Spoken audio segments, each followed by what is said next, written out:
अलैका या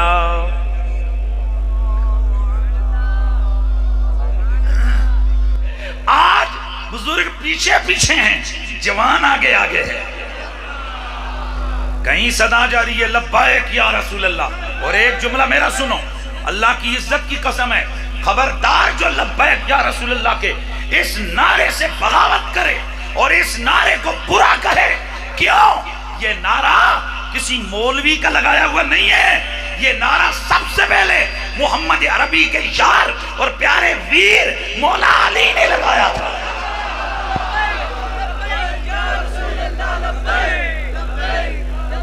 और मैं अर्ज करता चलूं, मेरी इस पर पूरे 1.5 घंटे का खिताब है, लब्बैक या रसूल अल्लाह उसका उन्वान है। मैंने उसमें 20 हदीसें बयान की हैं कि कहीं उधर से साहबी कहता है लब्बैक या रसूल अल्लाह, कहीं उधर से आवाज आती है लब्बैक या रसूल अल्लाह, कहीं उधर से आवाज आती है लब्बैक या रसूल अल्लाह। एक हदीस है, एक हदीस जिसमें 14 मर्तबा साहबा ने कहा लब्बैक या रसूल अल्लाह, लब्बैक या रसूल अल्लाह। लेकिन सुनो, साहबा ने ये कब कहा? आपसे बाद में मांगूंगा पढ़ने से। सहाबा ने कब कहा लब्बैक या रसूल अल्लाह? पता है कब? जब मेरे हुजूर ने फरमाया मेरे दीन के लिए जान कौन देगा। अच्छा सुनते जाओ, मेरे दुश्मन को जवाब कौन देगा। ये नहीं है कि वह गली चलते चलते वैसे ही शुरू हो जाओ लब्बैक या रसूल अल्लाह, लब्बैक या रसूल अल्लाह। मतलब क्या है? लब्बैक या रसूल अल्लाह का मतलब है हुजूर मैं हाजिर हूं। ये सहाबा ने कब फरमाया? जब मेरे नबी ने फरमाया कौन है जो दुश्मन को मेरी तरफ से जवाब देगा। तारीख में मौजूद है, किताबुल हवाइल में नबी आसिम ने लिखा कि एक दिन जब मौला कायनात मौजूद थे, मेरे नबी रहमत ने फरमाया मेरी तरफ से कौन जवाब देगा इनको। फवसब अली इब्न अबी तालिब, मौला अली उछल पड़े, उछले, कूद के सामने आए और हाथ उठा के अर्ज किया लब्बैक या रसूल अल्लाह, या रसूल अल्लाह अली हाजिर है आपके दुश्मन को जवाब देने के लिए। तो मेरे दोस्तों, जब नबी की खत्म नबुव्वत की बारी आए, जब नबी की इज्जत और नामूस की बारी आए, जब मुस्तफा करीम की दीन को जरूरत पड़े कुर्बानी की, उस वक्त सहाबा के गुलामों का नारा क्या होता है? लब्बैक।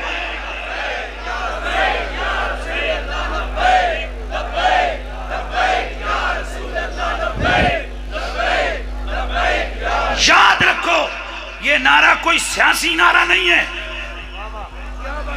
ये जहन से निकाल दिया जाए कि लब्बैक या रसूल अल्लाह ये किसी सियासी जमात का सियासी नारा है ना। जिस तरह सियासी जमातों के स्टेज पर नारे तकबीर भी लगता है, नारे रिसालत भी लगता है, तो क्या ये उनका सियासी नारा बन जाता है? नहीं, ये जब भी लगता है ये मजहबी नारा है। जिस तरह नारे तकबीर और रिसालत ये मजहबी नारे हैं, इसी तरह लब्बैक या रसूल अल्लाह भी मजहबी नारा है। मैं एक जगह, मैं नाम नहीं लेता चूंकि पंजाब के आपको पता है हालात हमारे लिए भी काफ़ी चीज़ें हमारे ऊपर कैमरे फिट हुए होते हैं। मैं एक जगह पर गया तो वहाँ पर SHO साहब ने ना पहले एक प्रोफार्मा सा भरवाया हुआ था लोगों से, वहाँ के जो मुंतज़मीन थे उनसे एक प्रोफार्मा भरवाया हुआ था और उस पर लिखा हुआ था कि आप जलसे में लब्बैक के नारे नहीं लगाएंगे, लब्बैक या रसूल अल्लाह के नारे नहीं लगाएंगे, क्योंकि ये एक जमात को सपोर्ट करते हैं। अल्लाह अकबर। मैं जब गया तो मैंने आगाज ही फिर यहाँ से किया लब्बैक या रसूल अल्लाह। उसकी वजह यह कि इसको सियासत से ताल्लुक नहीं है इस नारे का। अगर कोई जमात हो ऐसी जो हो सियासत में और हो मोटिव ये रखती हो मेरा जीना भी हुजूर के लिए, मेरा मरना भी हुजूर के लिए, और रोज रोज वो लब्बैक कहते रहे, तो इसमें हमारा कोई मसला नहीं है। ये तो नसीब और मुकद्दर की बात आ जाती है। अच्छा, बात दूर चली गई कि ये तो अब मैं ये बच्चा बार बार नारा लगा रहा था, तो पता होना चाहिए कि लब्बैक या रसूल अल्लाह का नारा किस जगह लगाना है। जब बात हो खत्म नबुव्वत की, जब बात हो नामूसे, जब बात हो नबी की जात के दिफा की, जब बात हो शरीयत के इह्या की, शरीयत के दिफा की, उस वक्त जब दीन पुकार रहा हो, मुस्तफा गोया पुकार रहे हैं, उम्मती का फर्ज है वो सीना तान के कहे लब्बैक या रसूल अल्लाह। और मैं अर्ज कर रहा था ये जवान दीन से दूर नहीं हुए, दीन के قریب آئیں. اگر دور ہوتے تو ممتاز قادری پیدا ہوتا, اگر دور ہوتے تو خالد غازی جیسے شاعر پیدا ہوتے.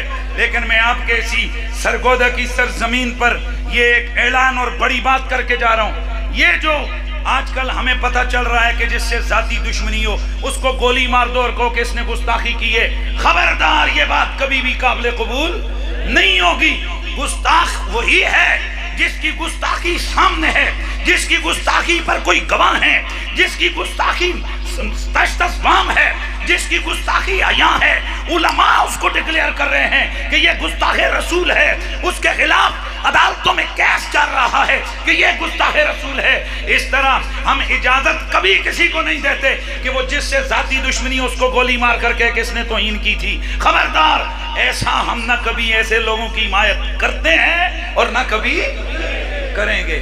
ہم نے تو ممتاز قادری جیسے لوگوں کی حمایت کر لی. وجہ کیا ہے؟ 500 علماء نے فتویٰ دیا تھا کہ اس ملعون کا نماز جنازہ ادا کرنا جائز, بولو, نہیں ہے. اس کا مطلب ہے 500 مفتیوں کے فتوے کے بعد. اس سے پہلے بھی تمام اسلامی جماعتیں فتویٰ دے چکی تھی کہ وہ بندہ توہین رسالت کا مرتکب ہوا ہے, اور اس کا جو عہدہ تھا وہ اس بات میں آڑے آ رہا تھا کہ اس کو عدالت پوچھ نہیں سکتی. وہاں عشق نے اپنے ہاتھ کھولے, عشق نے انگڑائی لی. اس نے کہا جہاں قانون کے ہاتھ بند جائیں وہاں عشق کے ہاتھ آزاد ہو جاتے ہیں. میں پھر جملہ بول دوں, جہاں قانون کے ہاتھ بند جائیں وہاں عشق کے ہاتھ کھل جاتے ہیں, وہاں عشق کے ہاتھ. بتلا دو گستاخ نبی کو غیرت مسلم زندہ ہے, آقا پہ مر مٹنے کا جذبہ کل بھی تھا. اور یہ جڑے 500 صرف نہیں نا بابا, فقیر کی تقریر سننے کے لیے آئے ہو تو پھر ایسے ڈھیلے انداز سے نہیں. ایک کمنٹریاں سننے لے خطیبہ دا اور انداز ہے, فقیر کی تقریر سننے والوں کا اور انداز ہونا چاہیے. آقا پہ مر مٹنے کا جذبہ کل بھی تھا, اور میرے نبی سے میرا رشتہ, پیارے نبی سے میرا رشتہ, اپنے نبی سے اپنا رشتہ کل بھی تھا, اور آج بھی ہے. لقد جاءکم رسول من انفسکم, میرا رب قدیر کتاب میں اعلان فرماتا ہے لقد جاءکم رسول من انفسکم, البتہ تحقیق تمہارے پاس میرا شانوں والا رسول آ گیا ہے. میں پھر ترجمہ کر رہا ہوں, تمہارے پاس میرا. اب آپ میں سے سوال کیا جا سکتا ہے جی کہ یہ شانوں والا ترجمہ کس کا کیا ہے صاحب؟ ہمارے سیدی اعلیٰ حضرت نے ترجمہ کیا نا, قل, فرماؤ اے حبیب